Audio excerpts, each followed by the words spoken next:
So we'll see about the changes that these two teams have made because, you know, KC is one of the teams that has changed the most over the course of this tournament. You know, the guy on screen right there, Yike, first couple of series were disastrous for him, but he has played so much better on specifically the Skarner, which they banned themselves this time, Maokai Sejuani, and Ivern. Those have been like the god-like junglers of this tournament. Jinja, of course, was exceptional on all of them. I mean, Jinja, you know, might have possibly been the best performing jungler at the tournament for a large portion of it. So definitely a deserved Skarner ban there as well. And they also had kept their Zyra ban from last time.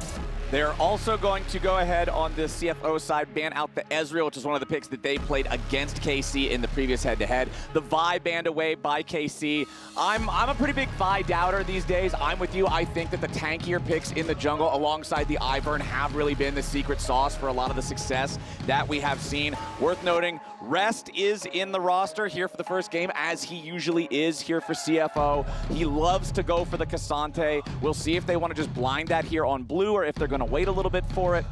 Yeah, he's also had a really, really good Rumble game. He had the really good Jace game, so definitely some very versatile stuff. And there's one of the ones we just mentioned. He had that really good Rumble game, so they're going to slap that one back down.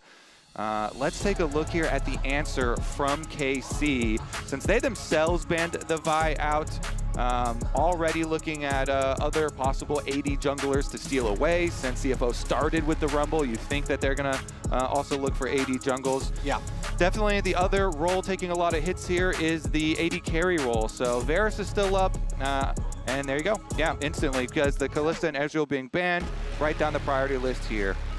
Okay, we'll lock in the Varus for KC first and foremost, giving Kalista the power of that champion that's just often so contested, so powerful. You can get such a dominant lane if you end up wanting to draft for that.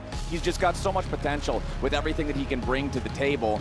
I'm curious, are they going to try to pick an early response here to the Rumble? Nope, they're not too worried about that. Instead, just want to go with a power pick of their own here in the Sejuani. Again, this is what you were talking about. Yep. This is the type of stuff that Yike has had his glow up on. I'd like to see this for KC. Exactly. I think a lot of the KC fans will be very, very happy with this. He's had some of his best games. Even in the series they lost, his Sejuani game was definitely his best. So this is a classic though for Jinja as well. The Xin Zhao with Conqueror into a Sejuani definitely feels nice. It is that AD jungle that we were looking for. It is a fighter jungle. He is definitely the point man for so many of the skirmishes that CFO do try and go for early on. So Hongq definitely gonna have a lot of options for him open. So we have to wonder, are you gonna go AD carry here or drop it for the Azir? And they do drop it for the Azir. The reason I mention that is because the Azir has been incredibly high profile for him. He has performed so well on it, the 17-year-old on the international stage, and so they prioritize him getting the Azir and getting you know, that comfort, and they're allowing Doggo to just soak some more AD carry bans and drop his pick to the second half. And KC is going to respond to that Azir with the Yone picked up here for Vladdy. They want to make sure that that pool doesn't get pinched any further. If you're going to be going up against one of Hongq's core picks, you want to make sure that you're answering it with something you're confident in with how good this guy has been playing so far in the tournament. Yeah, definitely agree. So we assume try and whittle down more on Doggo's champ pool here. Take away the misfortune.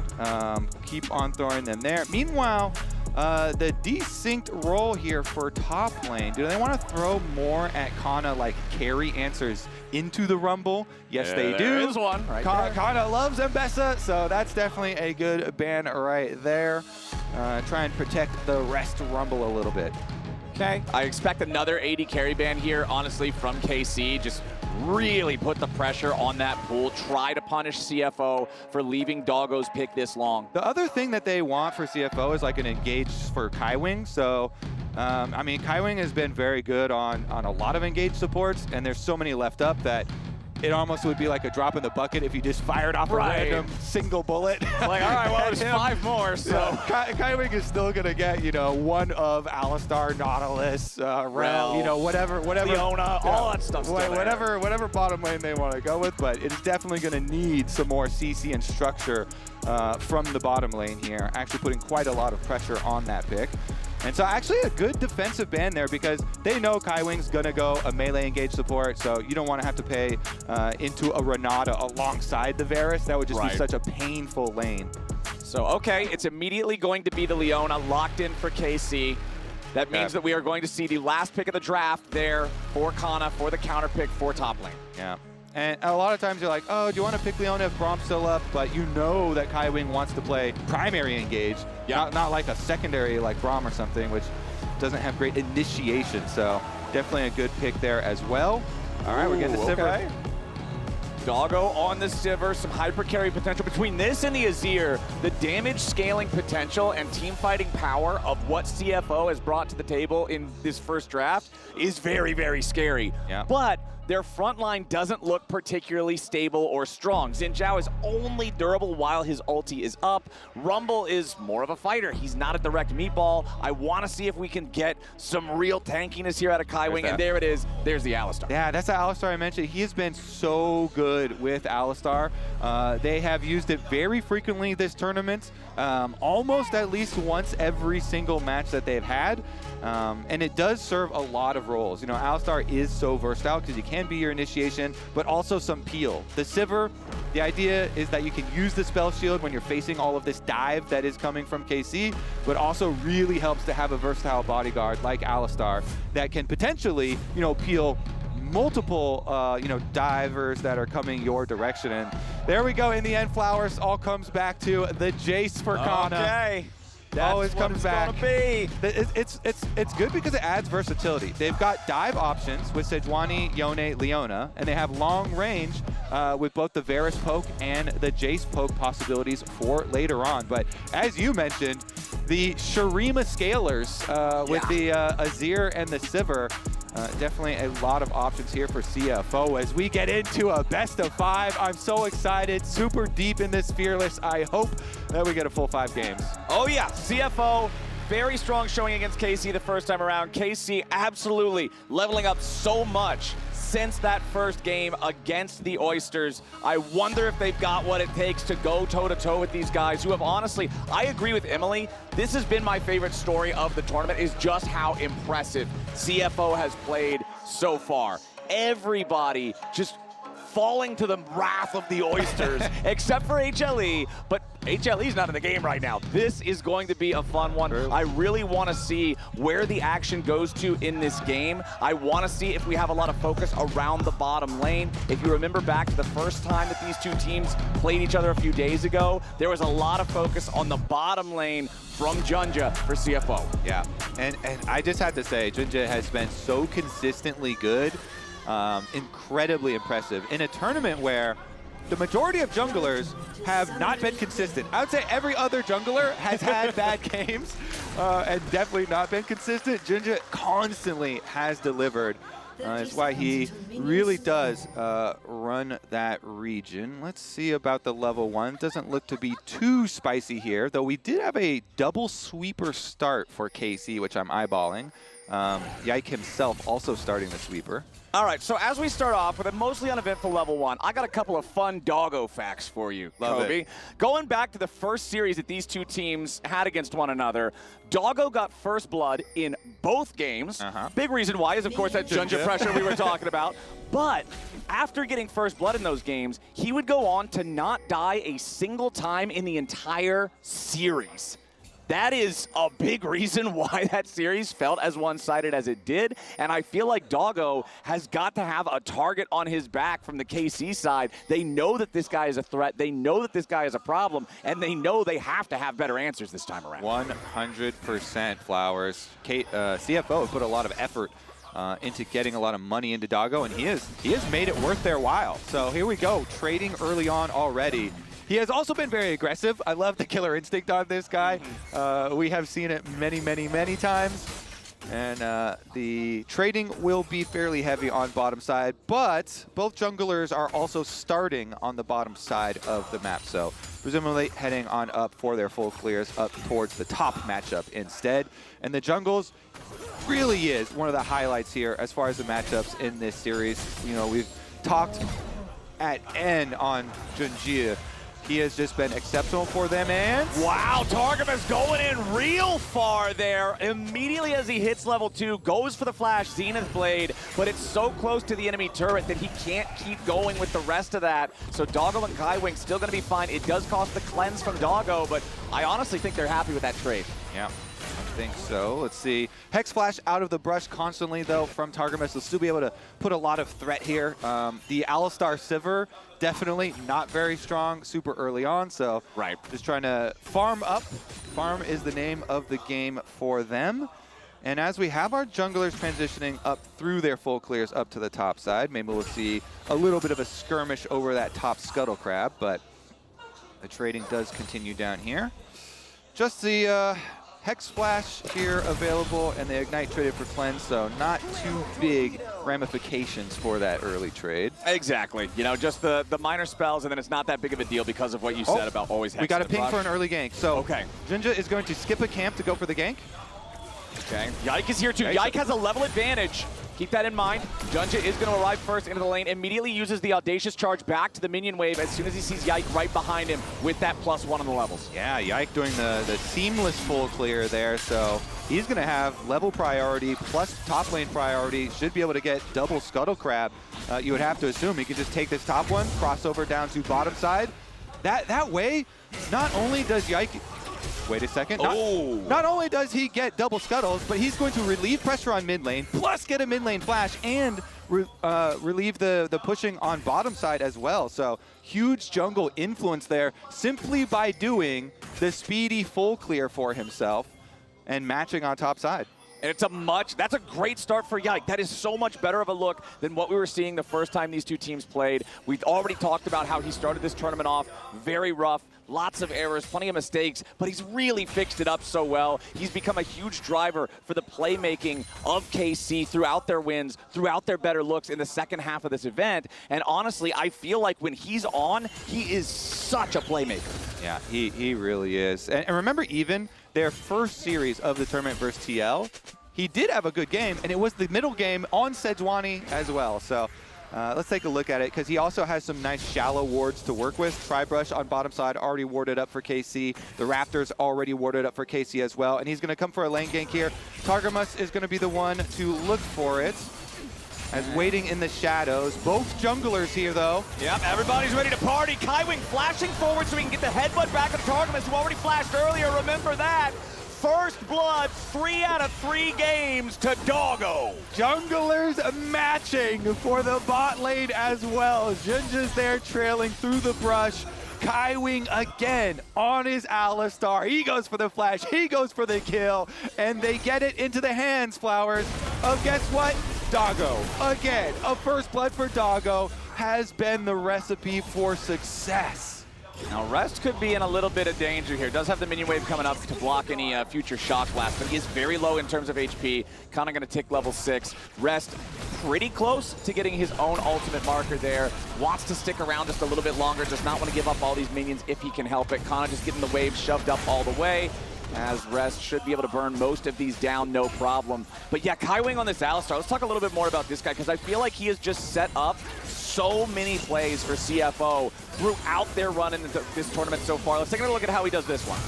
Yep, right into Targamas, because remember in the early trade, Targamas had used his flash, turned it into Hex Flash, and it's just a very good punish there, because you get the trailing gank from Junja, so even if junglers are matched, which they were, they get the initiation, they get the early kill, they punish the flashless Leona.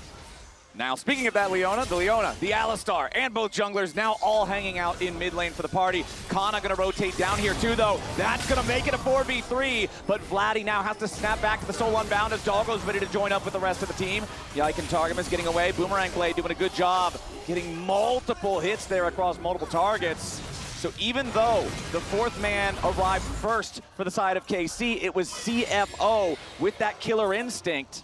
Void Grub stolen away, though, by an accelerated shock blast. Nice job to Khan on that one. That is huge, because KC were going to get a turret plate on bottom side into the hands of Kalist as payment, but CFO don't even get all 3, so they're not even going to get credit towards a Feats of Warfare objective there. And KC, yeah, they get their full turret plate here for Kalist. Plus, they have started the dragon, although Jinja is kind of rotating over. Yeah, we'll see if they're able to finish this out They without should. having a whole lot of trouble. Yeah, Callista's going to rotate up to it. That'll provide plenty of damage to get this finished before anybody on the other side can really make a meaningful punish. So nice sequence there for KC with the plate, Drake, and single grub for just the 2 grubs secured by CFO. Kana on the Jace doing a good job. Also, he's the only one on his team currently with a gold advantage over his lane counterpart, but it is the 2nd highest individual gold advantage in the game. Yeah, Kana on the Jace has been a repeated story.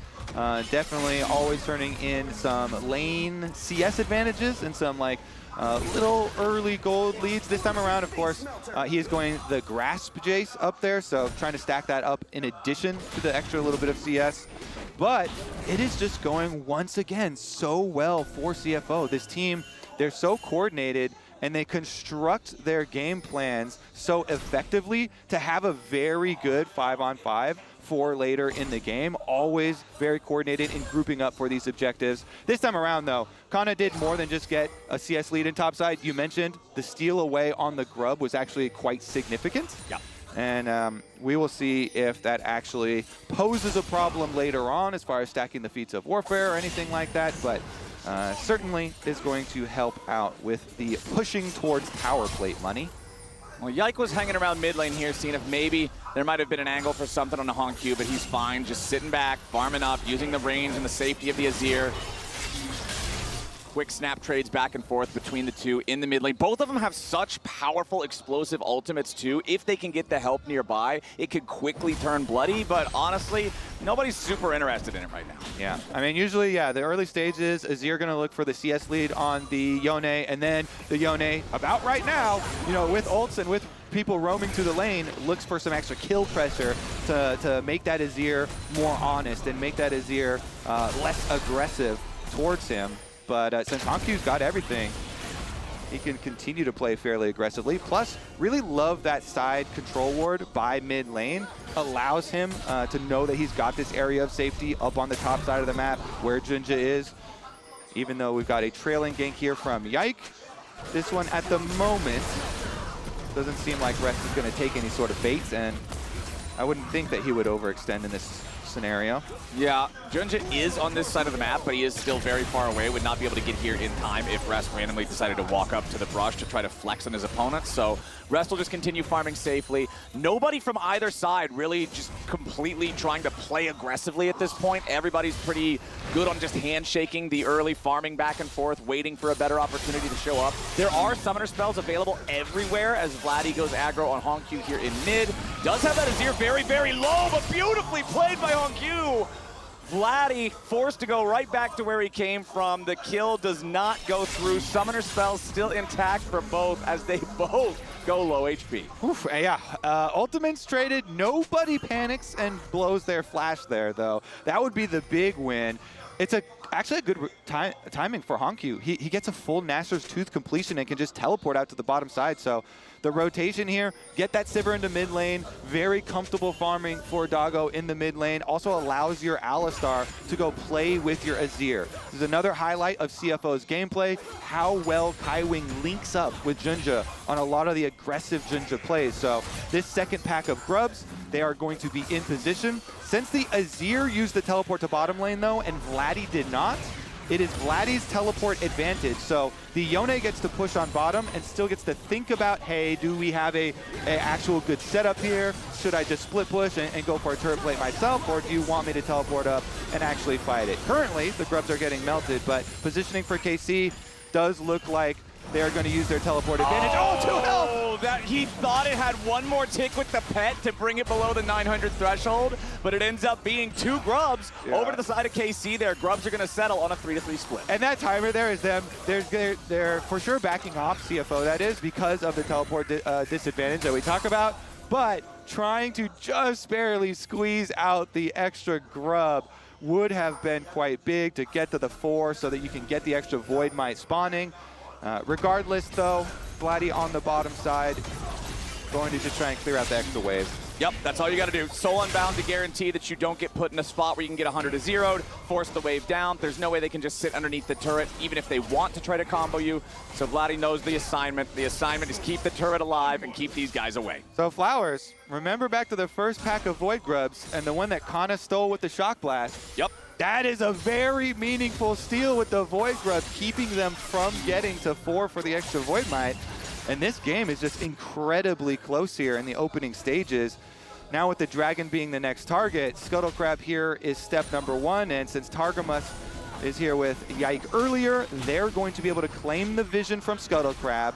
Plus they now get to use Vladdy's ulti, who by the way, finished the Blade of the Ruin King here on Yone, which turns Yone into a completely different beast, much more aggressive. Wait, Rest does have his teleport, but yeah, I don't think they should use it. I think you should just cede this to KC. KC have much better positioning. Seems that way. Vladdy in some danger though. Hongq going in, tries to step in front of the Fate Seal to make it so Vladdy can't get back away to the safety of the turret in time, but Vladdy can clear that gap. Junja throws out the wind, becomes lightning, but now he's in danger. Yike with a nice engage. Kana providing the follow-up damage, and Junja's in serious danger. Flashes over the wall to stay alive. KC comes out on top as they secure the objective. Yeah, nicely done. The setup really nice here for KC. You can see the vision control all the way from mid lane down to bottom lane. Targa and Yike there very early on. Vladdy's teleport used on his power spike. Just, you check all the boxes going down, Flowers. This team looks completely different from the beginning of the tournament. Way, way different and way, way better. Kana with that Spear of Shojin already fully completed. Tier stacked up halfway, working towards that Mana Mune as the next item. Rest still not with an item fully completed. Did want to stop off and go for those completed Tier 2 boots first. Give you the extra mobility to keep your opponent in Flame Spitter range alongside just the natural defensive power of the Steel Caps against an auto attacker like the Jace.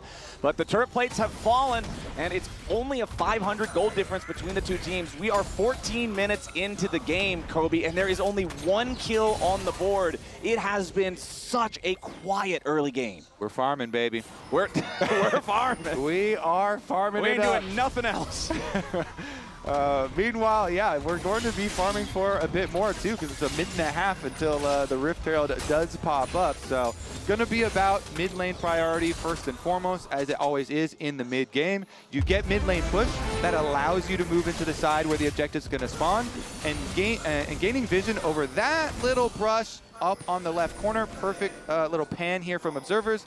That brush that Junja just walked through is my favorite brush in the entire game. You get vision on that brush. It just gives you such an advantage in the team fight if you actually want to contest around that Rift Herald. And so CFO, they immediately walk out very early there. Scryers plant into wards going down. So full kind of rotation actually from KC. They're dropping top lane at the moment to go for this play. Yeah, they're going after Kaiwing, who just walks it off. Tons of damage from Doggo back into Targamas' health bar, who's now down below 50%. It's 45 seconds until the Herald spawns. If you look at the bottom lane, Rest has teleport. Kana does not and will not once that Herald spawns. So if CFO maintains control over this top side, they're going to be in a great spot to force that objective. So even though that play didn't result in a kill, I want to highlight the timing and why they went for it. It's so good as Hongq now has to run for his life. Yeah, but it was really smart from KC because it's a cannon wave getting pushed into top lane. So they say, you know what? Let's drop the top little timer here and go for a pick. Because if we can get something big out of CFO before the Herald, then we'll get a large advantage, in that fight, and we won't lose too much on the top wave of top side. Ended up, they didn't get, anything really big out of it, but that's kind of like why you kind of go for that little window there. We'll see if the top lane tower actually ends up falling to that pressure though, because then the payment would be even bigger. And right. Since CFO didn't give up anything big in that KC attempt to find them in jungle, they're happy to start off this Herald, and they're actually going to burn through it fairly quickly, but KC move over to contest. Kana's recalling now, so Kana will not show up. All you can do is try and poke steal, and CFO, they're able to get another victory here in the form of the Rift Herald. Immediately used mid so they can hard push Flowers. They're gonna just destroy this, and Kaliss might have to worry about a dive afterwards too. It's a long-range drive straight into the mid lane. They're going to race Kana for the bottom lane turret, but nope, there it is. First turret already claimed in mid. The response from KC in the bottom. Yike, Targamas, and Vladdy were threatening to close in behind them, but they do not. They call it off, and they're just going to actually trade the outer tower down on bot side for Kana. We go for a little drive here. Escort Shelly up to the top side, Flowers. Nah, just run it into the ditch and hop out. They're having a good time. They're playing by Grand Theft Auto rules here. You don't need to park the car. Rotate it over to the ward to kill that ward. Quicker. There you go. Min-maxing the vision game here, Kaiwing. All right, so important to note, it is 35 seconds until the next Drake spawns, and the first two have both gone to KC. This would also not just be soul point, it would be a feat for them. Big deal on that one. Really would like to get that on the board too. So Flowers, main thing about Sivir that you know very, very, very well. She scales incredibly well for AoE damage for these team fights. We've got 2 item power spike here. The Quick Blades was just finished for Doggo. So Doggo has accomplished the first goal here for Sivir. Get to 2 item power spike, and they want to use it. Okay, Targamas is going to be the target here from Junja as he immediately pops the Crescent Guard to make sure the counterattack from KC isn't too much, as Kaiwing and Targamas both chunk down to about half here. KC's going to start up the Drake immediately themselves. Everybody from both sides here ready to square off. Got taking a little bit of damage there from the Electro Harpoons. Vladdy's going to be the one putting most of the work into the Drake. He knows he can do it pretty easily. Kaiwing and Targamas off to the side. Junja taking a lot of damage there as the Chains of Corruption don't really find a target. Targamas going to be in some trouble now as the Dragon is down to 3,000 HP. Vladdy thinking about maybe trying to make an entry into the fight somewhere. Goes over the wall there with the Fate Seal. Meanwhile, the fight up in the top half. The Infernal Drake is already secured by the side of KC. Doggo and the rest of CFO desperately trying to get something back because this has already gone KC's way so far. Rest of the wall thinking about trying to get somebody, but there's no way for him to find any of the health bars. KC's still on the run. They got Soul Point, they got the neutral objective feed, and they got everybody out. They got everybody out. The towers can't run away, so CFO are at least going to make them pay with an outer tower's worth of gold. But that's number 3. This is a very quick 3-stack on Dragons for KC. They fight them off on kind of 2 fronts here. You see on the bottom side, Alistar setting up Targa for Jinjin to jump in on. And even though, you know, Vladdy and Yike use a lot here to peel for Targa and he flashes away, they're able to walk everybody out, even across the Rumble Ultimate here.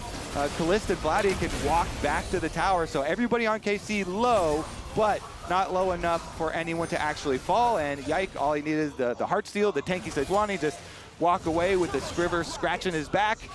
Tower's the only cost there for Dragon at number 3, which sets up for a very early soul in this game. Yeah, this is now a problem for CFO for the rest of the game. KC loving the effort that they put into the Dragons in the early part of the game, paying those dividends now here in about 3.5 minutes. We'll see if CFO can stop it because, man, this type of a game state, especially with an Infernal Soul being the one at stake, it's so dire to give that away 23 minutes into a game. Makes me very excited for the next like 5 to 7 minutes of this game because I still have my eyes on Doggo. Like, this Sivir is quite rich. The Sivir is on pace. I want to see if CFO are going to be able to bring the full might of Shurima into this game and put it on display. Because currently, the Otacon is just getting yoinked by KC in exchange for tower gold for CFO. Yeah, CFO's saying, all right, you want Otacon? Take him. We're going to go for everything up here on the top side instead. Tier 2 turret has been destroyed. Otacon's still going down ever so slowly, but it doesn't matter how slowly. Nobody from CFO is even in this neighborhood. They will have about a 2,500 gold lead over their opponents, but KC now will see if they can manage to secure anything meaningful out of this Voracious Otacon buff. They want more time on it. Yeah. There we go. Okay, they're gonna maximize their time. Voracious Otacon secured. They've got the false life ready to go now. This means I want to see them force some kind of a play. Yeah, 100%, because the decision-making from CFO is very clear. They want to invest in the bank of Shurima, and they're like, you know what? Sir. We will give you a temporary buff of the Otacon GAs in payment for 2 towers on top side that we will invest into our Shurima scaling. And now it looks like they're going to claim some here from Kana. Yep, Kana's in some trouble as Junja's just going to walk up to help rest. They'll knock this guy down. They'll get their 200 gold payday. That's the first false life removed. Technically not the second kill of the game. We're still at 1 kill, by the way. 21 minutes and 47 seconds into this game. And as Hongyu immediately throws out the defensive Emperor's Divide in response to Yike and Vladdy going for the dive there, trying to force that. Also worth noting, look at the inventory of the Emperor, not going for the full second completed item, wants to make sure that he stops off and gets the Seeker's arm guard first, just so he has that outplay potential. Yeah, get that Seeker's use first, as you say. Try and get to your other power spike quicker. Honestly, I do really like the decision-making from CFO. They're sticking to their game plan here, and the farm is working. Yep, they're farming up, my friend. It's a 1.2 thousand gold lead for both carry roles for the side of CFO, and it's still just Kana who has that lone individual gold lead for the KC side. And it's not just a farming company, it's also like a turret destruction demolition company. It's also a demolition company. You know, a lot of the gold... It does a lot of stuff. Yeah, a lot of gold has come from towers as well, so... Let's see about this next dragon, because this is a soul flower, so this one will definitely result in at least one more kill. I promise you. I guarantee it. Well, if CFO is a farming and demolition company, KC runs a lizard farm. And that lizard farm has been farming lots of lizards so far. And there's a big old lizard that's about to get born, and they need to make sure they farm it. What's Vladdy going to buy right now? Vladdy's going back for a purchase before his teleport. Yeah, has the TP, so should still be ready to go here. Doggo with a spell shield to block the piercing shield arrow. bow. Okay. Shield bow, again, both mid laners going for these defensive style options to give them the extra ability to survive when they go in for these fights. False lives expire now on KC. The timer of the Otacon just desynced with this upcoming dragon battle, as now both sides are squaring off. Vladdy's already started up the Drake. Yone can clear this so fast just on his own with the Blade of the Ruined King. CFO has limited time to step up. Junja jumps over the wall. The dragon's still at about 4,000 HP. CFO make their way into the pit. Vladdy's going to be the target. Hongyu goes for the shuffle, finds Vladdy, but a ton of damage onto Rest, and he's already down. KC taking the fight for now. Ton of damage back into Hongyu. He's very low. The Drake slain by Yike and KC as Targamas tries to get away, and Yike goes after Doggo as a flashback over the wall. KC getting it done. Kana misses the accelerated shock blast, but he'll chase down Doggo. It's Infernal Soul plus 3 kills for KC. Hongyu jumps right back towards Targamas, and he can't get the kill in time. Kaiwing won't clean it up. It'll be a clean ace plus a Dragon Soul for KC. The Oysters will no longer fly in this game. KC bring them down to earth. They get the soul, and they chase down every last Oyster. Look at this fight, the full engage. Vladdy just flashes right back in after the Azir wall punched him back, and they got such an early lead in the collapse. Then, after he snaps back, along with Yike, they focus down the dragon. They get their soul and allow the chase down. Kana there, going to be able to finish off Doggo, and as you know, even with the Azir turret going up here with the passive, every member of CFO put into the dirt. KC with a huge, huge play. And this moment, this whole game building to this moment, the critical one that just completely breaks the entire thing, the slow smile creeping across his face. Oh, we're already back to live now, hold on. Yike threw out the Glacial Prison there, but he doesn't find a whole lot with it. KC, they won themselves the soul. They won the feats of strength alongside it. I said it was a clean ace, I lied. The only thing they lost though was Vladdy. It's a massive trade, a massive swing in the favor of the LEC representative. And honestly, this game feels really good for them now. It certainly does. That was a very big break point, a very big test. And you can see it even in the gold difference. The Bank of Shurima it's still a worthy investment, but this power spike in getting the soul plus all of the money of that last team fight, Kana is over 2,000 gold individually ahead now on this Jace. Just performing quite well for himself. So let's take a look. Can they transition it over to Baron control? Because that's how you really close a game like this. You need that Baron pushing power for this KC comp, and they're going to do just that right now. Go into the river first, take out the vision so you can look for some picks and make the Oysters walk to you. Junja in some danger now as Targamas goes in, leading the charge for the rest of KC. They pop the enemy jungler, and with Junja down, now there's a ton of danger. Nice shuffle comes out from Hongyu, but it's not nice enough. He tries to jump back over the wall. Kaiwing and Rest keep fighting. Doggo's on the very edge of the fight. He can't do any damage. and KC taking the momentum they earned in the bottom half of the map and running with it. That's going to be Baron for sure for KC. They get their picks. All CFO can do is just try and rotate and push out some minion waves. They ping towards mid tower, but that's too close. Kalist doesn't want to let him have anything. Doggo does not want anything to do with these guys. Not anymore, not now. Just has to walk away from it as KC, now wearing purple, now up 3,000 gold. Huge stuff here. And so moving in, they're actually not even fully committing. Yike was clearing the ward, so Jinja thought, maybe I can finish this blue. And Jinja just stuck around too long, fully punished. Targa and Vladdy right there, ensuring they get the pick. Right here, I thought for sure also Targamas was going to burn down, but does not. Chugging his potion with his W on. Leona too tanky, and Kalist here going to be able to have free farm in mid lane. They push mid, they rotate over to the top side, over to Vladdy where he's already pushing, and they can use this Baron buff in a 4-1 split push with Kana's teleport being ready. All right, CFO's gonna try to keep defending. Kalist went fishing with the Chains of Corruption, didn't find much.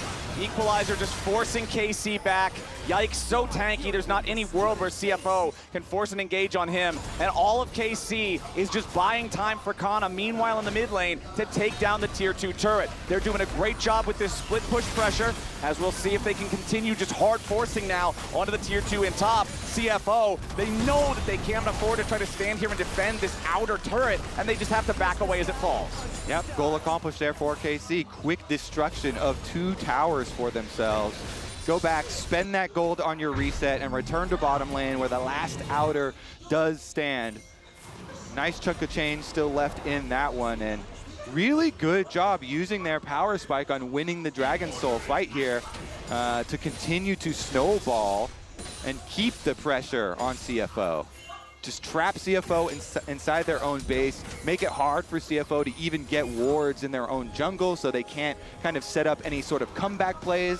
Oftentimes you'll see teams that are kind of pinned down like this fully overload and just send everybody to one side of the map, try and catch you by surprise, you know, get a pick here and then turn around a comeback play. But KC have not allowed CFO to do that just yet. Well, we had 1 kill and a 2,000 gold lead for CFO at about 23 minutes. Now hold on. Targamas is the target for CFO, but that's not really a great target. That almost never works. Junja's gonna be in some danger now too. Pressing guard, keeping him in a decent enough spot. Yike on the southern side of the fight as KC still feeling good, and Vladdy's coming in on the flank. On Q goes in, finds a shuffle on a Kalist. They need backup to try to take him down. They gotta get something back, but CFO are just too far behind. Every effort is not enough. They're trying to exit stage right, but it doesn't matter. Vladdy's made his way into the fight. Beautiful headbutt coming out from Kaiwing to avoid the fate sealed. Now Vladdy again, just barely hanging on. The burn keeps ticking, but once more, I'll say it again, Kobe, it's just not enough. KC are far enough ahead now that they don't get punished. Woo, that was so close for Vladdy. He was definitely squeezing right there. Let's see about the reset though, right back out, because Elder is on the table. Sivir can push mid fairly quickly, but it's definitely dangerous with nobody around. He's got teleport wards behind him too. At this point, the Oysters do have to worry about some of those flanks. Here we go on the setup though. Yike is here immediately. Okay, we'll see how CFO wants to approach it. Kaiwing in some serious danger. He's just gonna die before anything else can happen, and now the same song's gonna get sung for Hong Q with 2 dead. That's it, fight's over before it starts, and KC's gonna pick up an Elder Drake. Unless there's a miracle steal here from CFO or Junja or something, this has gotta be KC wrapping it up. Junja arrested Doggo here. Do they have a miracle in them? I don't know about water turning into wine on this one, Kobe. The only red in this water is about to be blood, and it'll be oyster blood if they go anywhere near this thing. Kalist and Yike have all the damage they need to secure the objective. The remaining 3 players of KC can zone everybody else away, and CFO's chances have all but evaporated now as KC has the Elder ready to push for the win. Nice chunk of change here. Last outer on bottom side, picked up as well. All right, let's push this Elder buff. You're on a timer again, and they are going to use it. Here we go, tier 3 turret in bottom. That's the first way into the enemy base. It's already cracked. First inhibitor's gonna fall immediately right after. Kana and Kaiwing doing something in the jungle at the same time, but the real story is here in the base as the inhibitor falls. Kalist, again, just throwing out these chains of corruption. He knows that they're so far ahead, it's not like they'll be able to immediately punish him if he doesn't have his ulti up. So instead, he just goes for these. He knows if he hits one, they probably just end the game right there. It doesn't hit, they'll walk it off, they reset, and then they'll be able to push another lane. They still have this Elder for the next 90 seconds. Yeah, exactly. Poke Varus with an Elder buff on. Get to work. Just throw out every skill shot. See if you can fish around and hit something. For CFO, it is all about defense here. They have to turtle. They have to hope that they can continue to funnel more farm into the Shurima carries here. But the onslaught that KC are now bringing with this massive gold lead seems like it's going to be too much because they still retain so much control over the setup towards Baron. There's a couple of stray CFO wards here, but it's just so insanely dangerous to have to walk through these small corridors into this KC pick options that they have towards that Baron if you wanted to try and contest the Baron. So CFO faced with a very, very dire situation for themselves as KC can just wait for Baron to spawn, camp in the jungle, and then burn this thing down. Yeah, at this point, CFO is just praying for a KC mistake. They've still got 35 seconds on the Elder, so no chance there. They're going to clean it up, and CFO want to mount their defense at their towers, Flower. Yep, that's the only way to really do it. You do, oh no, it might not even be that opportunity now as HongQ's got to try to get away. Has to throw out the shovel immediately as Targamas engages on him there. The 20 seconds left in the Elderman, any sort of follow-up would have been able to take the Azir down. Vladdy unafraid to jump forward here. Another Chains of Corruption flies out. This one wanted Doggo. Not going to find him. KC has 5 seconds left on the Elder. Next wave's not going to be here in time to use it. I'd say Kaiwing just going to have to choose his moment and full send. Wait for the opening. Teleport back from Vladdy. Guardian Angel in inventory. Slowly but surely. I think next minion wave on mid lane that crashes, Kana's going to be able to do a lot of damage here. Looks like they rotate over though. The waves are desynced, so CFO kind of look over. Still not going to be able to deal with Kana though. The onslaught too powerful. 4,000 individual gold lead for him, by the way. He is just completely head and shoulders above rest in this game. This Jace has really brought the firepower on this one. 6 KP out of the 9 that the team has total.